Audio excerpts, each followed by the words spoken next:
just think that this book was longer than it needed to be. I am in the minority about this book. That stuff is just repeated over and over again.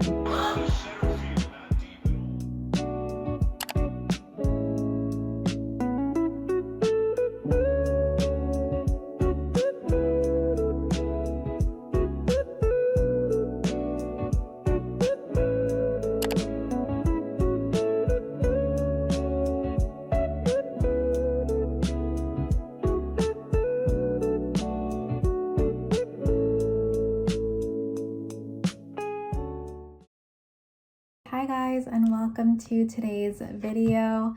If you couldn't tell by the title, today's video is going to be a September reading wrap up. So we're going to talk about all the books I read in the month of September and take you along with me on my ordinary day in my life. It's Friday today. It's game one of these, I was going to say Toronto Raptors, of the Toronto Blue Jays and LA Dodgers game, the World Series. I'm looking forward to it. I'm also quite nervous because I saw a TikTok this morning.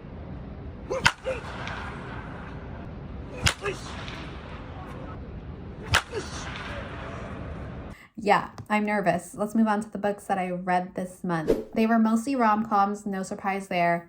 Just one thriller, mystery, cozy novel that I am excited to talk to you guys about. But yeah, let's get started and talk about the first book that I read this month, which was First Time Caller by B.K. Borson. This book is about the male main character, Aiden Valentine, who is a radio host for a romance hotline, and ironically enough, he doesn't believe in love himself. But when a young girl calls into the station asking for dating advice for her mom, the interview goes viral.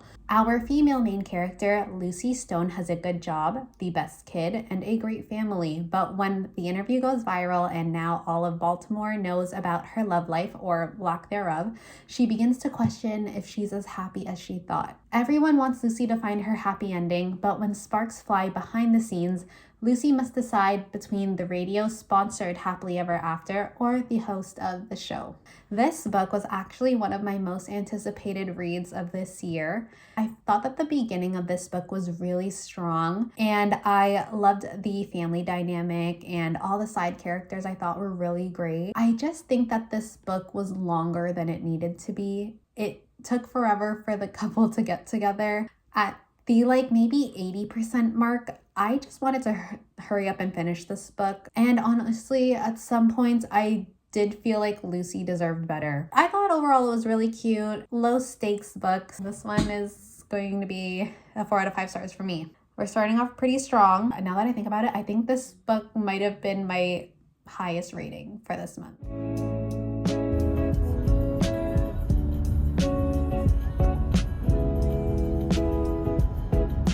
So let's move on to the second book that I read this month, which is The Strawberry Patch Pancake House by Laurie Gilmore. This series keeps drawing me back in. It's not even a great series. It's not even a good series. Or the books themselves aren't even that great. But I keep being sucked into this series. When I read the synopsis for this book on Libby, I thought it was really interesting. This book is about a world-renowned chef and single dad named Archer who never planned on moving to a small town or running a pancake restaurant. But then Dream Harbor needs a new chef, and Archer needs a community to help raise his daughter Olive. Iris can't hold a job, but then she becomes Archer's live-in nanny. And if you know anything about this series, you know what the conflict is going to be. Surprisingly, I like this one a lot. I think this one is probably my favorite of the series that I've read so far, which I mean, the stakes are pretty low. The other books I didn't even love. I thought that this series was really cheesy and comforting, and I surprisingly also even liked the ending of this book. Well, one thing about these books is that it is a happily ever after guarantee. I thought it wrapped up great. I wasn't mad about it, but I know some people don't really love that trope, if you know what I mean. This was just a fast-paced book, a good, light, and fluffy read. Still going to give this book a 3 out of 5 stars, even though I said this was my favorite out of the series. And honestly, you will probably be catching me reading the next book of the series. I saw that it was available on the Libby app, so it's currently in my holds shelf. I'm just waiting for it to become available. I will not be reading it for the month of October, most likely November or December. It's called The Gingerbread Bakery. I know nothing about this book. I just keep getting sucked into this series. Do you have any books or series that aren't great, but for some reason you keep getting sucked into it? Because this is one of them for me, and I'd love to know what yours is. No problem. Thank you.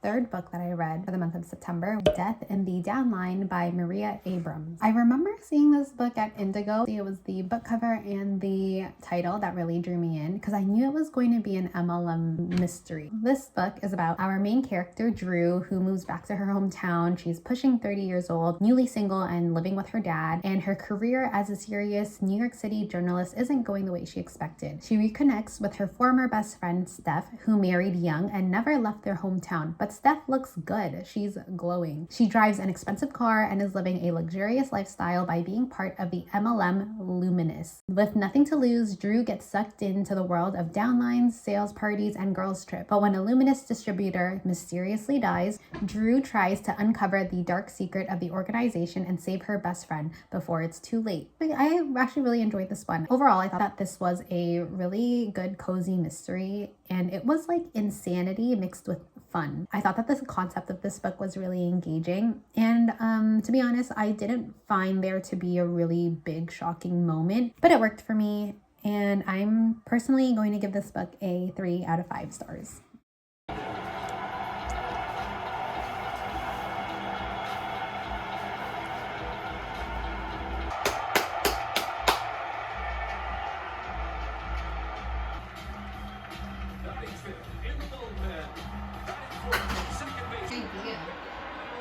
She always falls. Center field, not deep at all. Oh no! Dang it! Good morning, you guys. It is the next day. I knew I'd forget to vlog. Last night was game 1 of the World Series, and the Jays won last night. It was a really great game. Hopefully we do it again tonight. You can tell by the mess here, I'm currently getting ready. We're just gonna go quickly run errands. And we also have some family coming over to watch game 2, but that's not till later. The 4th book that I read in September was The Rom-Commers by Catherine Center. This book is about Emma, who wants to be a screenwriter, who is also obsessed with romantic comedies. She also takes care of her dad full-time, but she then gets the opportunity to write a script for a famous screenwriter, Charles Yates. So Emma's younger sister comes to take over, taking care of their dad while she goes to LA for 6 weeks. She gets the opportunity to work with Charlie, but it goes worse than she expected, and he doesn't even really care for the script. So Emma basically tries to convince him that love stories matter. I think that I am in the minority about this book. I was kind of shocked to see that this was rated quite high. I think my biggest issue with this book was the male main character, Charlie. I just thought that he complained way too much, and I thought he was mean. Like, I did not like him. I didn't like the romance. I didn't love or hate this book. I did find myself smiling as I was reading this one. I did find Emma to be kind of relatable because as someone who also tends to overthink and catastrophize situations and worry all the time, I think this book surprisingly helped me a little bit or made me think about myself. I'm going to give this book a 3 out of 5 stars. I've read The Bodyguard by Catherine Center. I think that's the only other book I've read by her, and I remember really liking that one. Okay, let's get ready for today.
final book that I read for the month of September was Love, Lies, and Cherry Pie by Jackie Lau. I honestly just chose this book because I was scrolling through Libby, and when I read this description, it sounded like something I was looking for, and I think this is a quick read too.